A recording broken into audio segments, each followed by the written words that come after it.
to a new episode of TTG Conversations 5 Questions video series. This episode will discuss how events disruption is impacting the macro environment.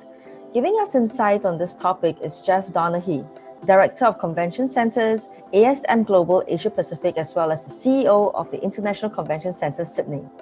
Geoff is a highly respected individual in the business event circle in Australia and around the world.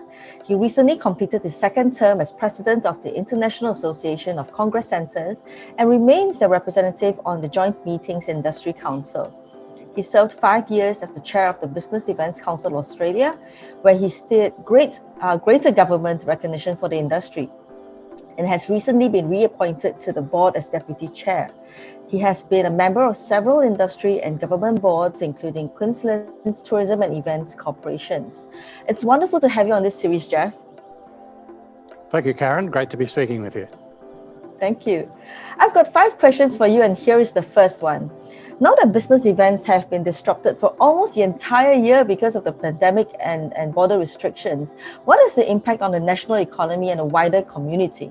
Tourism and travel generally, but business events specifically, was the first industry to be affected and will be the last industry to come out of this. We defined and measured through surveying that what was going to be lost to the Australian economy was $35.7 billion, nearly $36 billion to the economy. But also that involved 230,000 direct jobs, which no longer existed once events stopped. But the impact was much broader, much deeper than that. As our industry knows, our supply chain is very wide and very deep. So it was all of the elements that make up a convention or a trade exhibition, the suppliers, the booth builders, the specific suppliers, but also the hotels, the restaurants around town that no longer had that spending, but also the spending that we didn't undertake with our suppliers, right through Sydney and New South Wales. All of that dried up from the very first day. But what it also, the great impact that we got across to government, that it wasn't just a financial and economic impact. There was an impact on the knowledge economy. If our business events weren't happening anymore, that exchange of ideas and innovation that formed such an important part of business events no longer existed as well. So they were the messages that we wanted to get across to government. The position we're in now, some 8 or 9 months after that first dramatic and drastic hit, is we're starting to see some very early steps to recovery, but they're very, very early steps. And one of the issues we have in Australia is the federal versus state government disconnect, and in a lot of cases inconsistently. The federal government, through the Prime Minister, make very positive pronouncements, but that has to be turned into legislation and gazetted orders at the state level. And at the moment, we still have a lot of inconsistency in the travel between state borders, which makes it very difficult to bring national events back. But we're working on that as an industry. And of course, we're not expecting to see any international travel until well into the end of next year. I see. The business events community has been working many years to raise government awareness of the industry's role in economic contributions and community advancements. Has the absence or severely reduced existence of business events finally driven home the point and made it easier today for industry players like yourself to get national leaders to pay attention? How is the narrative changing based on your observations? Look, it was a terrible way for it to have to happen and to do it. But yes, no, definitely our industry has got the attention of government. And our peak body, BECA, the Business Events Council of Australia, has served us very well in this time. Through fortuitous timing, we just appointed an independent chair, Dr. Vanessa Finlay, very experienced to BECA, to the chair of BECA. Very experienced in government. In fact, had worked in government as well as now a consultant lobbying and working on advocacy within government, and based in Canberra, of course, which is the seat of our federal government. Also assisting that through ASCB, the Convention Bureau Association, their CEO, Andrew Hebel, is also based in Canberra, and he's provided invaluable support to Vanessa. What we were able to do, though, and we were once again very fortunate that we had the right structure. We had all of the segments represented on the board of BECA.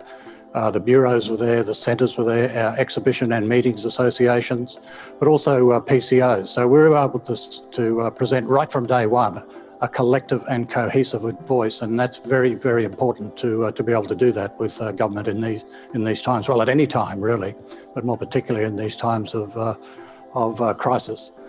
We're also able to move very, very quickly to define the impact and the damage statistically. That was incredibly important, the almost $36 billion that I'd mentioned. But what we also worked to do was to develop a strategy. You don't just tell government that you've got a problem, you've got to give them the solutions that you then work through. And we developed a very detailed, once again, under the auspices of Becca, we developed a very detailed recovery and rebound framework. That has proved to be very, very instrumental in the $50 million support program that was announced by the government just a few weeks ago. And we're just putting the final touches with the government agencies to the details of that before we roll it out for the industry.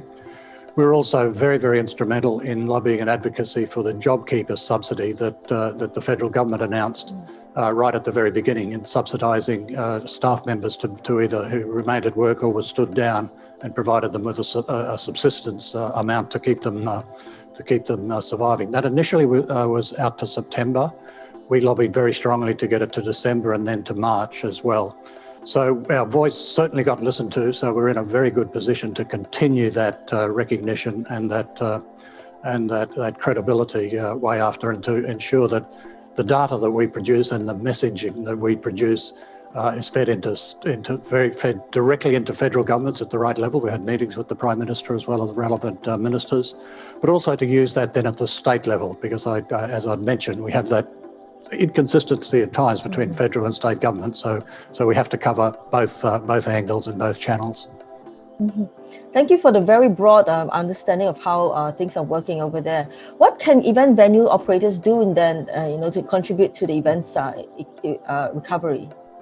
Look, the very first thing they need to do is to be active members, proactive members of our peak bodies, Becca, but also through the representative bodies, through the Exhibition Association, the Meetings and Events Association, through their bureaus, to ensure all those voices are fed up into a single channel.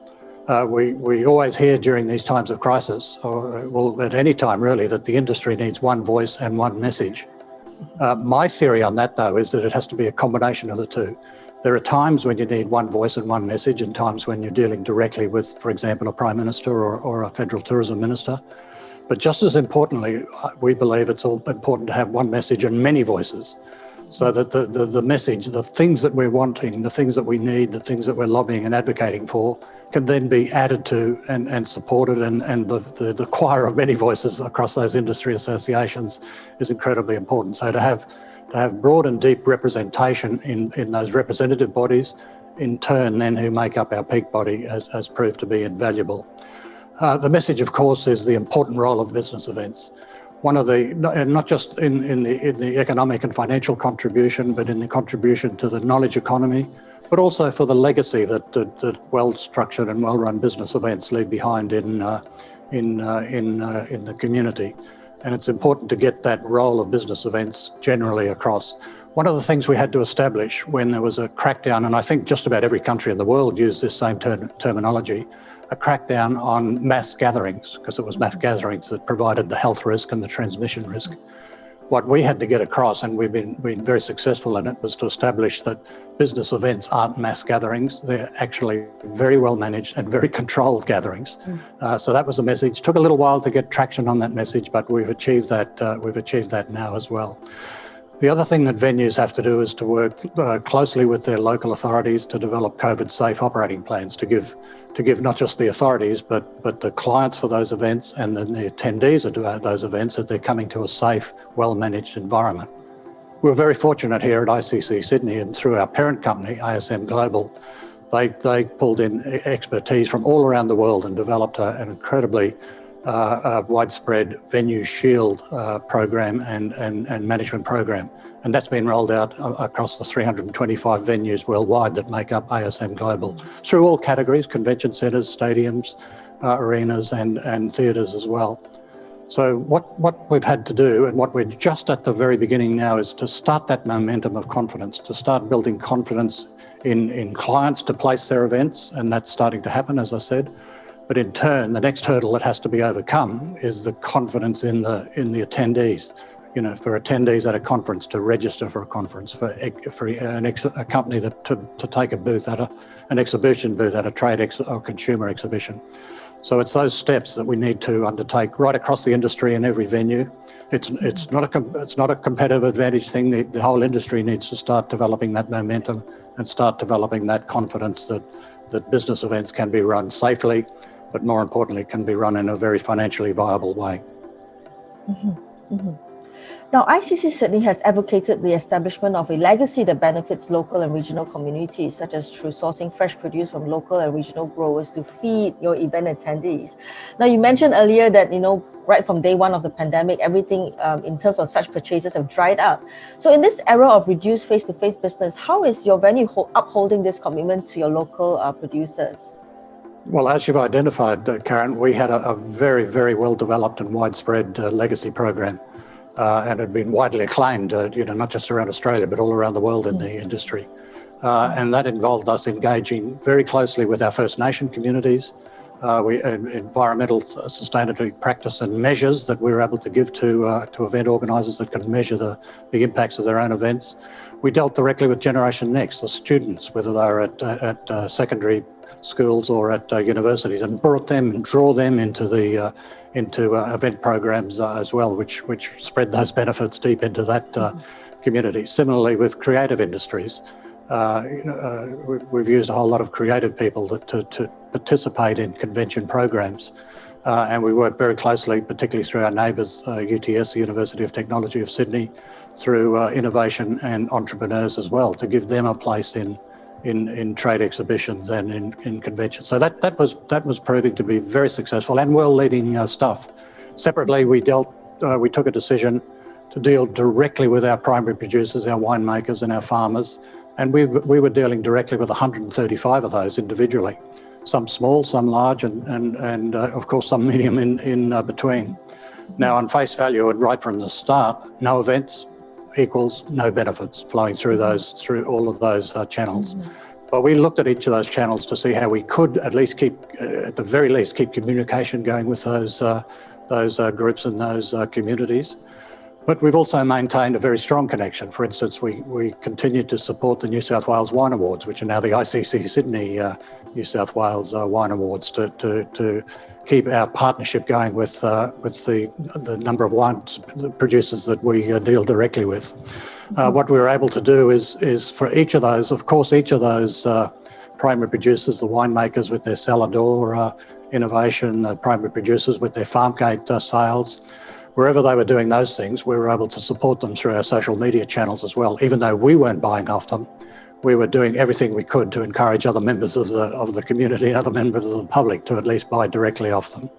Right at the very beginning, we were able to implement 3 television standard studios, one of which we're broadcasting from here today. That happened really in the very first weeks of the program. That, of course, was the intention of that, was to provide broadcast and virtual events, and eventually hybrid events. And of course, hybrid events are going to form part of our future as an industry anyway.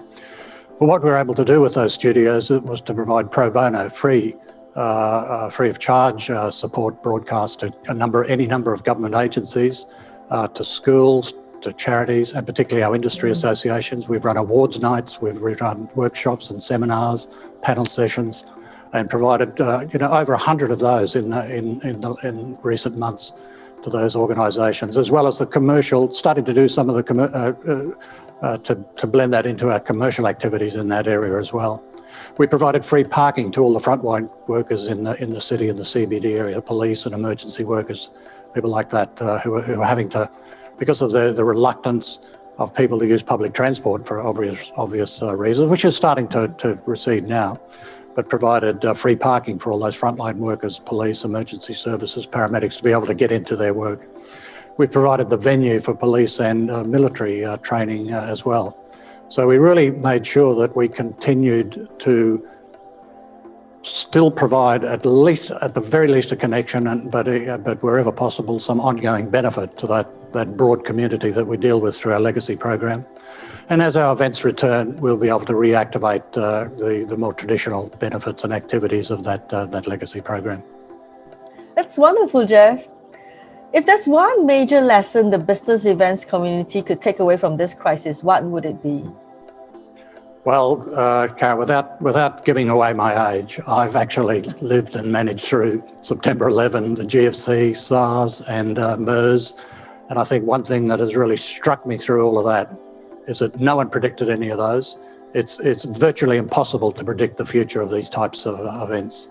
But what you have to do is two things, and we endeavour to ensure that certainly ICC Sydney and all the venues in our network make sure that you never ever assume that the current conditions that you're in will always continue. Just as we don't assume that the current drastic and dire circumstances that we're in now is what's going to happen for the next 1 or 2 years.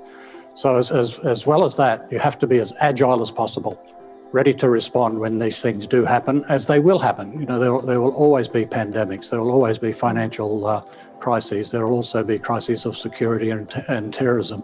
So you have to be ready to respond to them when they happen without even trying to pretend that you can predict them. What you have to do then is what we've done here at the venue as well, is to operate in 3 parallel time zones, if you like, or 3 parallel universes. The very first one is immediate survival. The immediate reactions you need to make in terms of if it's a pandemic in health and safety, to look at the financial pivoting that you need to do, as we've done with the television studios. Then start to plan the recovery journey, and that really is a week by week proposition, as we've seen. We've seen in Australia that was travelling very, very well with suppression. Then about 3 months ago we had that serious outbreak in Victoria, which set everything back. We're seeing what's happening in the US. We're seeing what's happening in Asia. So it's a week-to-week proposition, but you need to plan it. And thirdly, and concurrently with all of this, you have to keep a very strong focus and very strong eye on the long-term future. You know, this pandemic will end.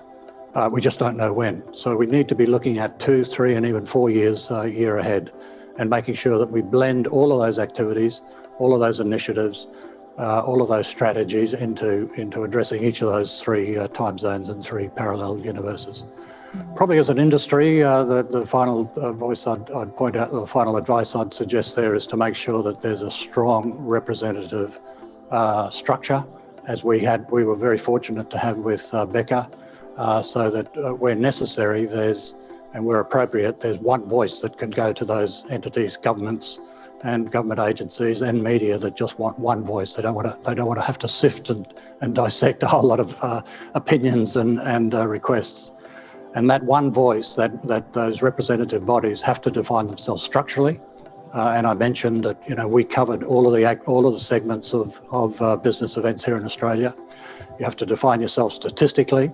Unless you can tell government and decision makers and those that have to respond to your situation, just what that situation means in terms of lost dollars, lost jobs, lost economic impact. But you also have to define yourself strategically. You have to, governments don't respond to someone telling them that you've got a problem. You have to share with them what you believe, what the partnership can be to manage and operate your way out of this. So you have to have those strategies in place, those answers and those responses, not just telling people what your problem is. So I think that would be the final advice I'd give to colleagues in the industry, and I think that's very much what we've done here in Australia, and it's served us very well to eventually, steadily, progressively come out of this terribly dire situation. Thank you so much for the wonderful conversation, Geoff. That's all the 5 questions I have for you. If there are topics you'd like us to tackle on this video series, please leave your comments below. Everyone, take care and stay safe. We'll see you again.